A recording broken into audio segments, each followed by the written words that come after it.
खान हूं। नाजरीन, पाकिस्तान के वज़ीर-ए-आज़म शहबाज शरीफ साहब का एक स्टेटमेंट आया। पहले आप ये जरा थोड़ा सा स्टेटमेंट सुन लें ताकि मैं हकायक आपके सामने रखूं। ये कौम को बेवकूफ समझते हैं। उन्होंने कहा, जी मशरिक़ वुस्ता जंग ने हमारी 2 साल की इज्तिमाई काविशों को नुकसान पहुंचाया है। यानी शहबाज शरीफ साहब ये बता रहे हैं कि हमने बहुत सारी चीजें ठीक कर ली थी और पाकिस्तान जो है वो बेहतर ट्रैक पे चला गया था। हमारी जो 2 साल की कोशिशें थी मुश्तरका, जब वो मुश्तरका कहते हैं तो वो फील्ड मार्शल को अपने साथ शामिल करते हैं कि हमने जो कुछ भी किया उसको नुकसान पहुंचा। तो रिकॉर्ड जरा थोड़ा सीधा कर लें। एक तो ये है कि ऐसा बयान ना बांग्लादेश ने दिया, ना इंडिया ने दिया, ना श्रीलंका ने दिया, ना अफगानिस्तान ने दिया। खित्ते में किसी मुल्क ने यह नहीं कहा कि इस जंग ने हमें नुकसान पहुंचाया। हालांकि इन तमाम ममालिक ने अपने लोगों को जंग के दौरान रिलीफ दिया, यानी अपनी टैक्सेस को कम किया ताकि लोगों के ऊपर बोझ कम से कम पड़े, जबकि पाकिस्तान ने इसका उलट किया।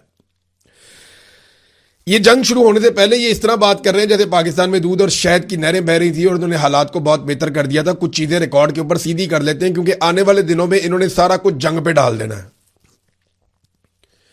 जब ये जबरदस्ती रिजीम चेंज ऑपरेशन करके इक्तदार में आए थे तो ये हर चीज इमरान खान पे डाल रहे थे। हालांकि आदादो शुमार ये बता रहे थे कि इमरान खान के दौर में हालात बहुत बेहतर थे। आज इनके अपने साथी, चाहे वो मिफ्ता इस्माइल हैं, चाहे वो मोहम्मद जुबैर हैं, चाहे वो शाहिद खाकान अब्बासी हैं, वो गवाही देते हैं कि इमरान खान के दौर में हालात बहुत बेहतर थे। असल तबाही इन्होंने आने के बाद फेरी है।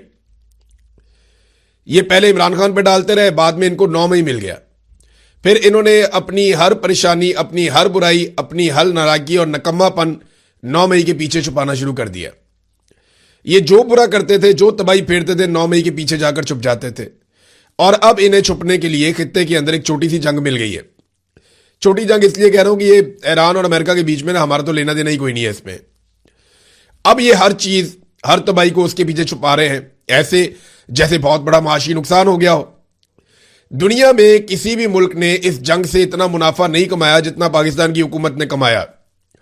दुनिया भर के ममालिक ने अपने लोगों को सब्सिडीज दी हैं। दुनिया भर के ममालिक ने अपने टैक्सेस को कम किया है। दुनिया भर के ममालिक ने अपने कौमी खजाने में बोझ डाला और लोगों को रिलीफ दिया है। जबकि पाकिस्तान इस जंग के दौरान दुनिया का वो वाहिद मुल्क है जिसने लोगों की जेबें काटी हैं।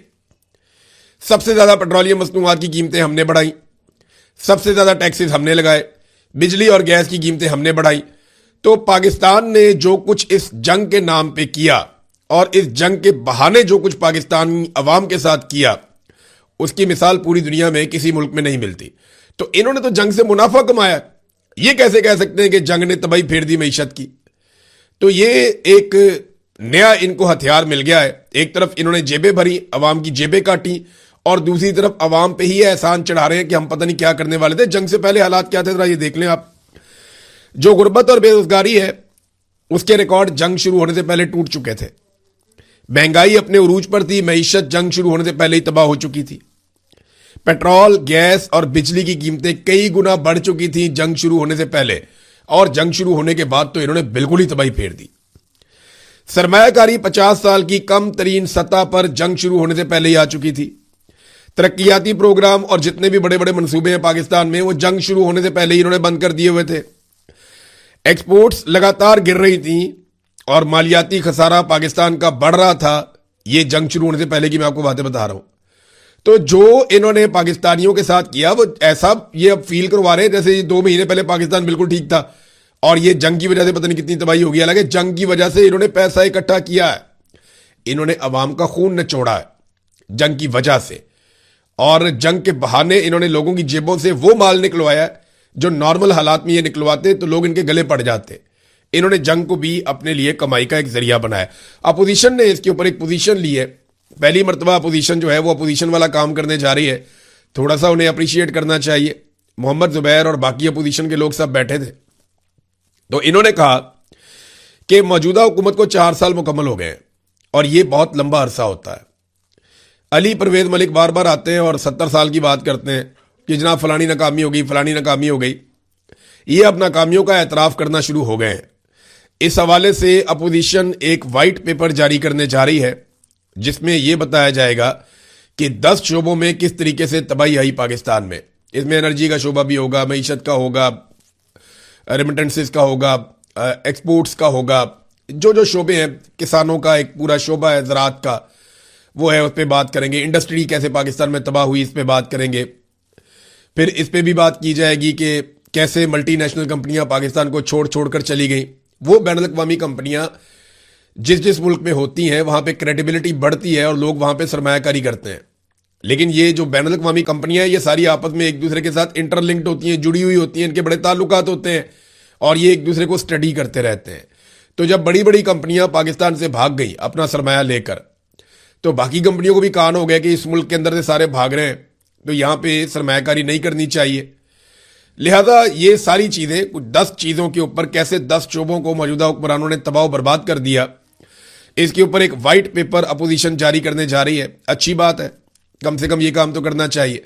हुकूमत की जो हालत है ना, वो ये है कि यानी अभी मैं एक खबर पढ़ रहा था, ये जियो न्यूज के ऊपर खबर आई है, इस्लामाबाद हाई कोर्ट के 5 जजों का जो तबादला था, उसमें जनाब एक झटका लगा तबादला में दिलचस्पी रखने वाले हलकों को, और पीपल्स पार्टी के दबाव की वजह से 2 जजों का ट्रांसफर फिलहाल नहीं किया गया। अब अंदाजा करें कि पीपल्स पार्टी के दबाव की वजह से जो 5 जजेस निकालने थे इस्लामाबाद हाई कोर्ट से, पीपल्स पार्टी ने 2 रुकवा लिए। अब जजेस की ट्रांसफर पोस्टिंग भी ऐसे हो रही है जैसे एसएचओ की ट्रांसफर पोस्टिंग होती है। जैसे कोई पुलिस वाला ट्रांसफर पोस्टिंग हो गया, कोई छोटा मोटा ब्यूरोक्रेट, कोई सेक्शन ऑफिसर, यानी छोटे छोटे अस्पताल का एमएस है, वो ट्रांसफर हो गया।